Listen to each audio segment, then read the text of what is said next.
Now, do you have a structure in place? Because again, when people talk about structure, part of the concern has to do with that structures take money. They take money to build. Now, and that, of course, this is not a question of course, in some other climes, you have people who actually put down their own money, in order to put that structure together. You have the Michael Bloombergs and others who spend their own money because they have something they... But people are asking that, for example, in the ANN, do you have, say, party offices in 36 states? Do you have structures in the local governments? Because these are things that take money. Someone told me that on election day, for example, you're required to have an agent in each of the polling centers, and there are almost 9,000 of these. That if you paid each of those 5,000 naira for that day, you'll be talking of 600 million. If you paid them 10,000, we're talking of over a billion, 1.2 billion naira. Do you have, I mean, talking about you now, do you have the kind of structure that can make these people you're making reference to believe, and not just believe, get them to go out on the day of election and vote? Well, so let me start with a very quick analogy, and the answer is yes, we have the structure, but the structure is not the one that the political class is used to. Why? Because the currency of that structure required to build the structure is different. In fact, the flow of money is different from the political class and the nation builders class. So I keep saying, fella, I'm not a politician. I'm a nation builder. And many of the people that you've seen, whether it's also Obi, Ezekwesili, Kingsley Moghalu, we're not politicians. We're a different breed of people. We are some of the people who have always believed that the greatest challenge we have with turning a blessed country like Nigeria into a great nation is just getting good governance for Nigeria and getting politicians out so that nation builders can govern. Now, what is the most significant difference between politicians as we know it today and nation builders? Is that politicians usually, in a sense, use money to buy votes so that they get power, to steal money, to be able to pay money, to buy votes, to keep power. And so it's a money-power cycle. They use money to buy votes, votes keep them in power, they use the power to acquire money, the money gets them. You know, that's what they do. And in the course of doing this, for their money to have value, they impoverish the people. So they make sure the people are poor so that when they finally give them a slice of bread after stealing their bakery, that they would still say, oh, thank God for you. And so that is the political cycle. We know it, we've seen it, you know, it's consistent. What we haven't seen is the nation builder cycle. And the nation builders are the people who have an ideology, who have a heart for the people, who really want to see a great nation emerge, and who most of the time are competent and capable enough, have demonstrated their capacity in building other things in their career line. So you can see the leadership that they have. But the thing is, they speak belief. And when they speak belief, what happens is that politicians give voters money. With nation builders, voters give politicians money. And what politicians do is we owe them performance. What happens is, because normally politicians give voters money, they don't owe them anything. And so what I'm saying here is this: the kind of structure that politicians use is brick and mortar. Having offices all over this, having ward offices everywhere, that is not what is going to win the election. You know why? Because those structures do not get out the 68 million people who don't vote. Do you see what I'm saying? So that's not what that voters bloc responds to. They respond to messaging. And much of that messaging is going to be originated and using the power of technology through social media, and then they will take it off social media and use it to touch all the people that are within their own circles of influence. So someone like you will read something on social media, and now we're saying, don't just read, accept responsibility, because you want a better nation. So call your driver, call your nanny, call your auntie, call your parents in the village and get involved. And that way, we are seeing that the message is penetrating deep into places that normally people would not have cared to penetrate those messages to. So this new structure is not brick and mortar. It's not offices everywhere. It's groups of people. And some of those groups have been in existence before now, but they never took a position. Now they are taking a position and saying, we're getting involved and we like what you say. We like what we're hearing from you. They're the ones reaching out to us. We're not even the ones calling them. Many of them youth groups all across this country. I've just been endorsed by a coalition of youth in governance that has, listen to this, my brother, 80 youth groups that have national presence all across Nigeria.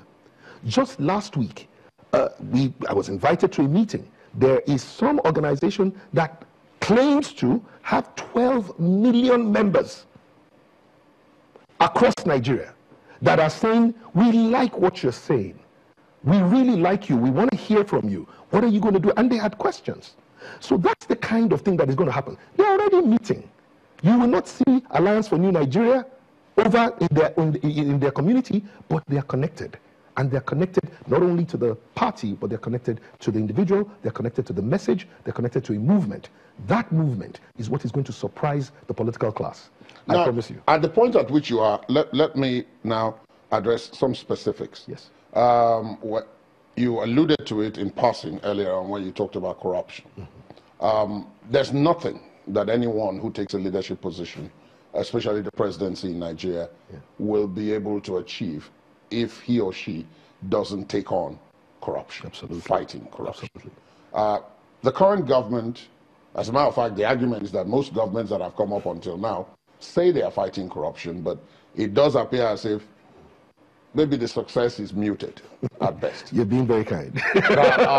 What would you do differently, given your knowledge of what is going on? Okay, so let's start by understanding that corruption is like a poison. It kills many things. It kills individuals in terms of just the soul of people. Those who engage in corrupt practices, who steal money that doesn't belong to them, who inflate contracts, who find ways around creating revenue without creating value. Many times those people, the first thing corruption does to their soul, it kills their soul, it kills their conscience, and it therefore corrupts their ability to think well on other things. So you find visionaries that used to have great vision, and then they went and they stole some money, and the next thing you see, they start talking rubbish, absolute rubbish. You will be wondering what happened to this person. Corruption did that to them. But that's not all. Corruption kills the society.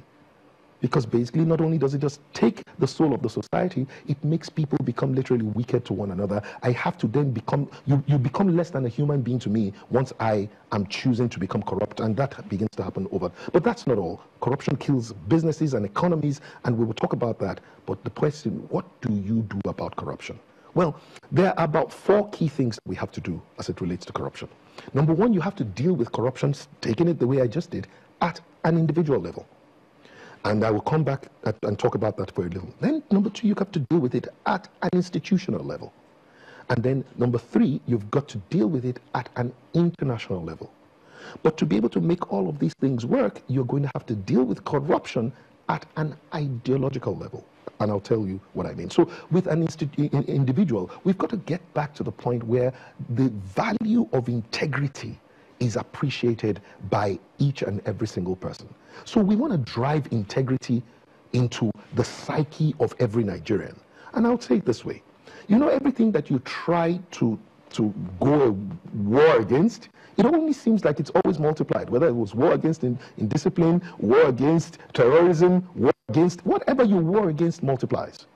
It is not what you war against that is the issue, it's what you're warring for. In other words, rather than fight corruption, promote integrity. Integrity is the light in the darkness of corruption.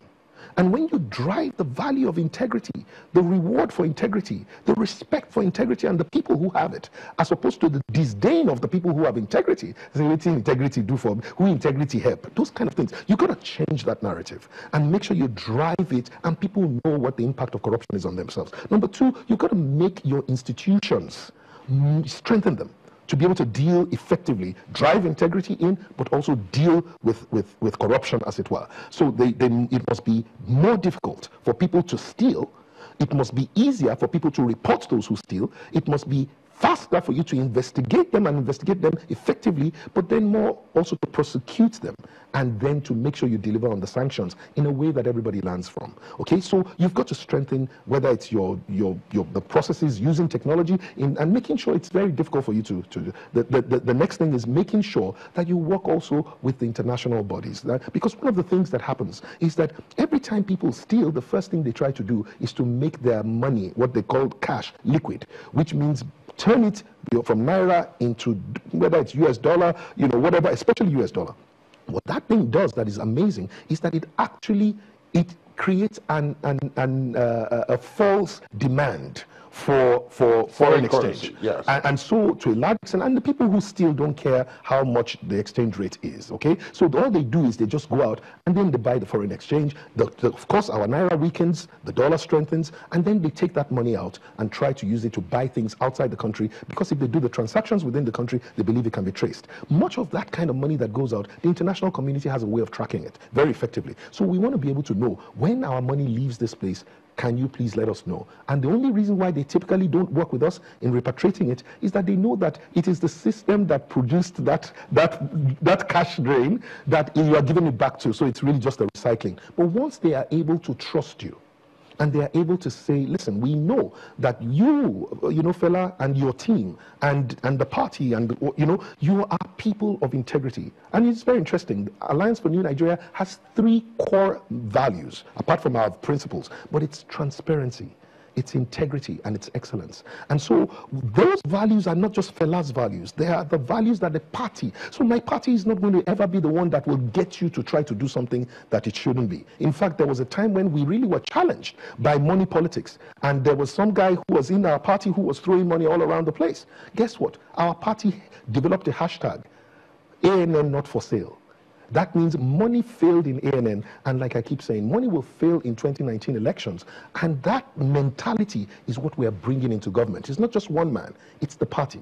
The corruption as we have it today is not just about the one person, whether it's President Buhari or Jonathan or any. No, it's the party that is a corrupt institution that usually produces even sometimes the good people. But that party ensures that the corruption keeps longer.